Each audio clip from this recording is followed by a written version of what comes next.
Bullshit. It's the No BS Marketing Show. I'm Dave Mastovich, CEO and founder of Massolutions, the world's only no bullshit marketing agency. Today, I want to help you improve your strategic storytelling by better leveraging Zoom. That's right, improve your strategic storytelling by better leveraging Zoom. We all have had to use Zoom and WebEx and all those online products to do our meetings from the time the pandemic began. Now it's become part of our normal practice. Everyone at work continues to still use Zoom or some form of it. And every one of those Zoom calls seems to start in the same way. It starts with what I call tech and talk. The first 7 to 10 minutes of all of our Zoom calls aren't super productive. There's the tech part. Dave, you're on mute. Somehow, some way, every call has somebody at some point go, and we say, Dave, you're on mute. That's only one piece of the tech. There are people that had to log in and log off. There are people that logged in on screen but then called in on their phone. There are people that couldn't get in because they used WebEx and now we're on Zoom. After all this time, tech and talk are still the first 7 to 10 minutes of every Zoom call. The talk is small talk. What happened last night on a particular show, or did you hear about this or that? Now, I'm all for small talk. I'm all for building relationships by being relatable, and that's what storytelling helps with. But what if we took those first 7 to 10 minutes on Zoom and we said, instead of tech and talk, we're going to make that much more powerful. We're going to educate, communicate, and motivate each other. You up for that? What if we had a recurring meeting, and let's say it has 5, 6, 7 people on it.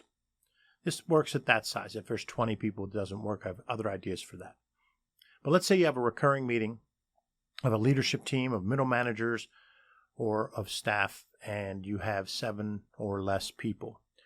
What if you started the next meeting by saying, what's a success story that's happened in your area in the last 30 days that you could tell the group? Now, what's going to happen is you say, we're going to give everybody a minute to think about the story. It can be 30 days. If you have to go back 60 days, that's fine. It's a success about something on your team. You all have a minute to think about it. And then we're going to keep it to a minute, minute and a half, at the most 2 minutes. Now, the people on the meeting will police themselves. If someone's 2 minutes, 2.5, 3, 4 minutes, next week they'll be on that person so that they don't be that long. Now, let's say the first person in the room does their story, takes a minute, 48 seconds, and one of the other 5 people in the room have heard that story before. Great. Repetition of message is huge. From my radio days, I often talk about how we need to hear a song 10 or 11 times before we recognize it as a song we really like. So when we're hearing it for the 25th time, we say, oh, I've heard this song so many times, but someone else is only hearing it for the 8th time and they haven't even realized it's one of their favorite songs. Well, the same goes for stories. There's nothing at all wrong if 2 people out of the 6 or 7 have heard the story that the third person is saying. You get repetition of message. But think about how powerful it is when a new story comes up that not everyone in the room knew what it was and what it was about. Now you're educating and motivating because the person who told the story sees the response that they get. The others that heard the story learned, and they can tell their team that story. So you say, okay, that's great. I'll give it a try. Then what do I do in the second week? Well, in the second week, you come back and say, I want you to think of a challenge, a customer or client challenge that's happened over the last 60 days. And if we solved it, great. But if not, we're just going to put it in the parking lot because we're not going to hijack this meeting. And then you go around the room and they take 1.5 to 2 minutes to say a challenge or a problem that they're working through. If they've worked through it, great. It's another success story that everyone gets to hear. If they haven't worked through it, we have it on our list of to-do items, and we can discuss after the meeting, whoever needs to discuss that. But again, we're educating, communicating, and motivating others with what's going on in our department. Week 3, you might come back and say, tell something that is essential that happens on a regular basis that someone on your team or multiple members on your team do that maybe people think is nothing but is actually something to our customers or clients. Now you're helping with the interpersonal relationships and the interdepartmental understanding of what each of them do. You're helping to educate, communicate, and motivate across departments. So you're getting people to better understand what is going on in the company. You're helping people to learn stories. You're also focusing on clarity and brevity. That's important for management and leadership, which are two different things.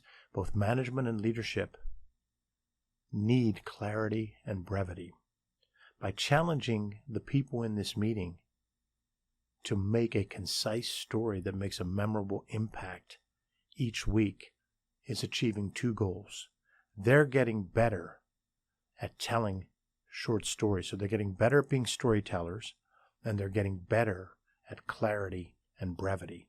Both of those help you, help that person, help their team, and help your company. So instead of throwing away 7 to 10 minutes at the beginning of your virtual calls on Zoom or WebEx due to tech and talk, let's leverage the power of storytelling by better leveraging Zoom with these tips and tactics that I've given you today.